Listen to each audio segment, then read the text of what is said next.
While indivisible NWA is making their voices heard, they aren't the only ones.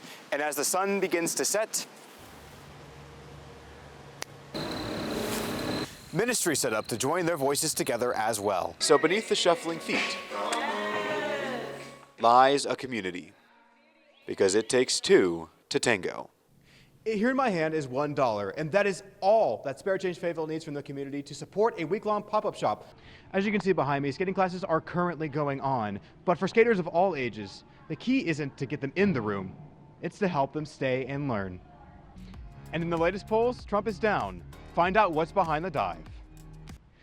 Maybe you've noticed, but most people's wallets are hurting a little more than usual. And you're not just imagining that, it's happening not only here, but nationally. And it's on the heels of what was usually a nice tax season. It's just not enough to offset the costs.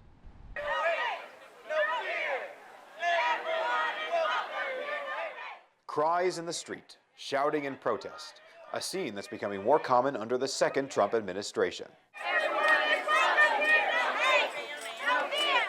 Each of the 8,000 attendees had their own reasons for going to the No Kings protest, but Marcia Munich, the organizer of the protest and co-leader of Indivisible NWA, says her reasoning is clear. He seems to feel emboldened to, not care what people think. He needs to care, and we're here to remind him that he needs to care. So what exactly are people across the country protesting for?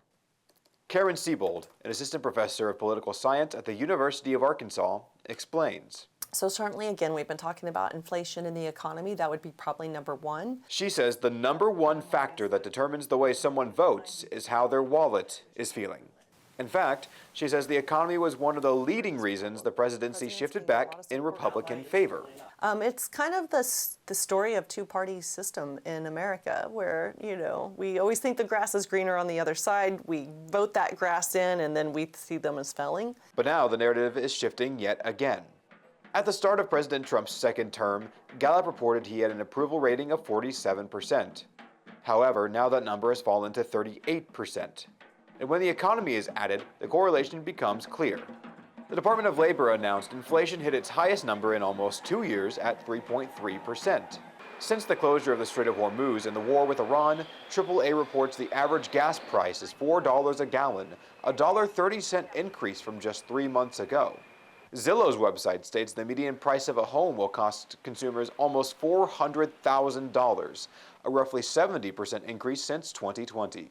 As much as he may have been liked when he was brought into office, well, now the inflation is still there, and even worse, it's raging even higher. One person who is feeling the pressure now more than ever is senior Mackenzie Burnett. She considers herself an independent and did not vote in the 2024 election. It was very much a lose-lose situation. Burnett says she was and still is frustrated. However, there is one certain aspect of Burnett's identity that dissonates the most with the Trump administration, and that is her faith. While Indivisible NWA is making their voices heard, they aren't the only ones. And as the sun begins to set, ministry set up to join their voices together as well.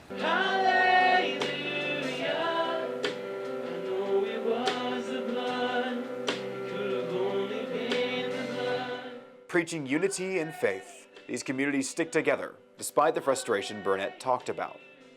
While she did not vote, Burnett says many in her family did, for Trump.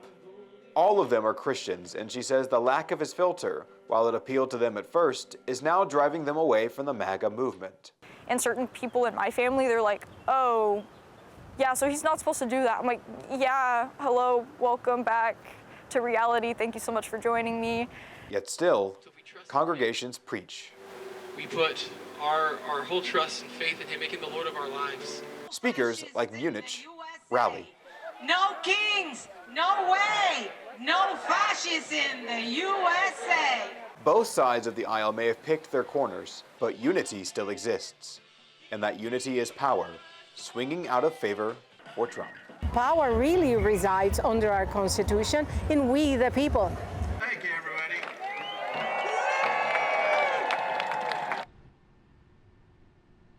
And it doesn't just stop with the voters as far as troubles are concerned for Trump. He's also having fights in Congress. Many key members, including Marjorie Taylor Greene, have stepped away from their roles. And if he doesn't stop the Iran war within the 60 days promised in the War Powers Act, more are going to break away. Reporting live for UATV News, I'm Josh Droll. And the hunt for Arkansas's best burger is back. Find out how one local burger joint is earning its sear marks when UATV News returns. Now, in order for a burger to be considered Arkansas's best burger, it has to be three things. Number one, it has to be 100% beef. Number two, it has to be a regular menu item. And number three, it must be from a ma and pop shop. Patrick's Burgers here in Springdale fits all three of those categories and more. The familiar sizzling that has characterized this place for over 50 years. Everyone knows where Patrick's is in Springdale, or has a story of coming here when they were little. That's Keisha Wilson, the third-generation family owner of Patrick's Burgers.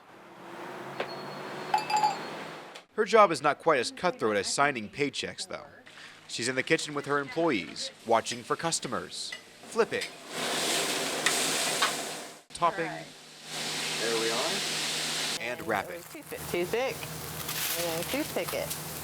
There you go. And that's it? That's it. I've done it my whole life. I really do love it. I know that's weird. I love doing it now. I miss it if I'm on vacation. I want to come back, and I can't wait to get back, honestly. Patrick's has won awards for its food over the years, but Wilson says she was not aware she was a finalist for Arkansas's Best Burger. Regardless, she says winning would be a big deal for her. Like winning the Super Bowl, yeah, you would love that. That'd be awesome. However, this contest is still a win-win for everyone. In an economy that generated over $90 million last year in exports alone, when burger sales go up in a local restaurant, the beef suppliers also win, like Caleb Plyler. It gives the people of Arkansas that are beef producers something to kind of hang their hat on, because we know that this is a 100% real beef product that we can be proud of, and that's what the farmers and ranchers of Arkansas that are cattlemen are very proud of.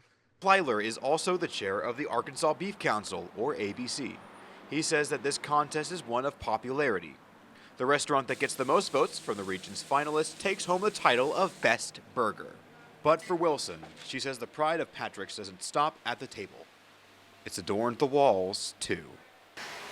I just see the personality of Patrick's, I think. And if you need any indication of Patrick's identity, behind me is a mural full of Springdale's high school mascots and the Arkansas Razorback right there, signed by current and former athletes, all hand-painted by the community. Reporting live for UATV News in Springdale, I'm Josh Droll. Just moments ago, I had ballroom dancers behind me practicing like they have all semester for the competition that they had this weekend. However, in this space, they learn more than just the steps. Bronze and silver standards, starting now. Doubles into the floor. Let's go Arkansas! Whoop. Yes! Woo! An introduction, 5 beeps, and they're off. The Ballroom Dance Club two-steps, twirls, and twists towards its spring semester conclusion, the Austin Open 2026. But first, they practice one last time.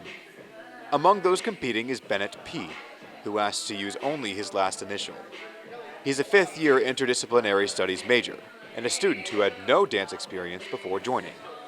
However, he says that now he understands dancing in a whole new way. It's like a language, and it's very interesting to get into that. I feel like it can teach you a lot about how to live. And he's not the only one who feels that way. Casey Christopher, one of his dance partners, echoes that sentiment.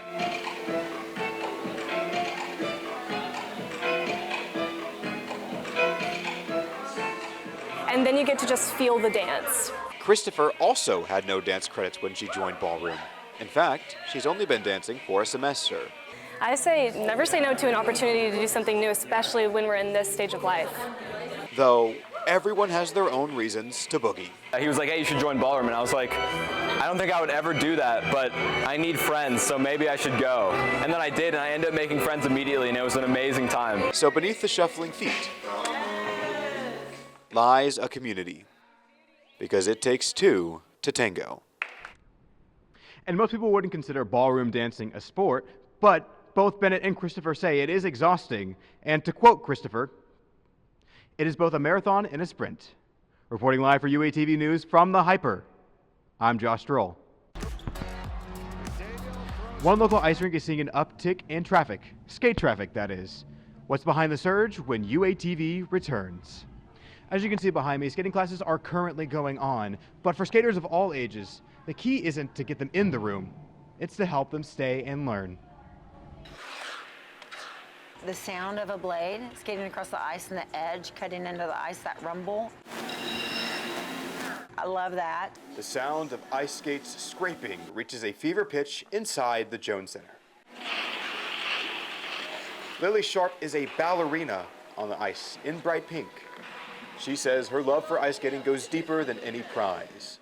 I think it was a mix of hard work and something that I just really love. This is my favorite thing, so getting to pursue my passion is just something I really enjoy. In the hockey box next to the rink sits Robin Aprea, the director of operations at the Jones Center, and a former ice skating coach herself. She says Alyssa Liu's gold medal performance is resonating with skaters like Lily. She's figured out something special and it's inspiring so many. The same goes for Brindley Nichols. She spent half her life laced up on the ice, and she says she loves to impress effortlessly. I showed them a camel because it's not hard, but it's not easy at the same time, and it looks like it's way harder than it actually is. But both of them, alongside all skaters, face the biggest barrier to staying in the sport, the fall.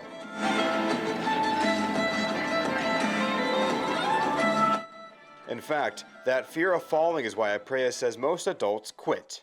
It's expected that the kids will crash and then get back up, but now the adults are too, and that's not normally the case. But to see these adults out here doing it too and trying new things and falling down and getting up, I mean, what better life lesson than that?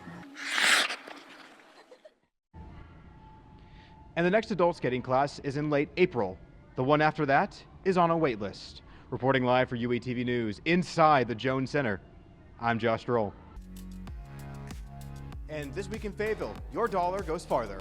How one pop-up thrift shop in Fayetteville is changing the value of your money when UATV returns.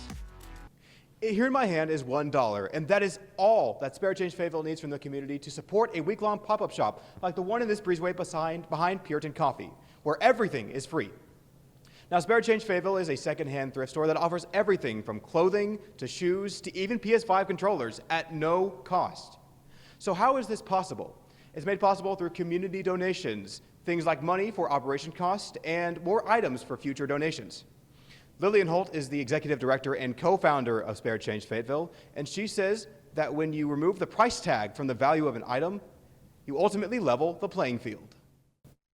My favorite thing to say is if you have $300,000 and if you have $30, if you have $0, we want you to come shop and realize that you can separate yourself from this capitalist system at large. Spare Change doesn't stop here. The pop-up ends this Friday, but Lillian Holt says the ultimate vision is to open a permanent brick-and-mortar location, one that has a lot of natural light, like this breezeway around me, shelves filled with literally priceless items, and to boot, a full-service food pantry that is open longer than just 1 week. Reporting live for UATV News outside of Puritan Coffee, I'm Josh Droll.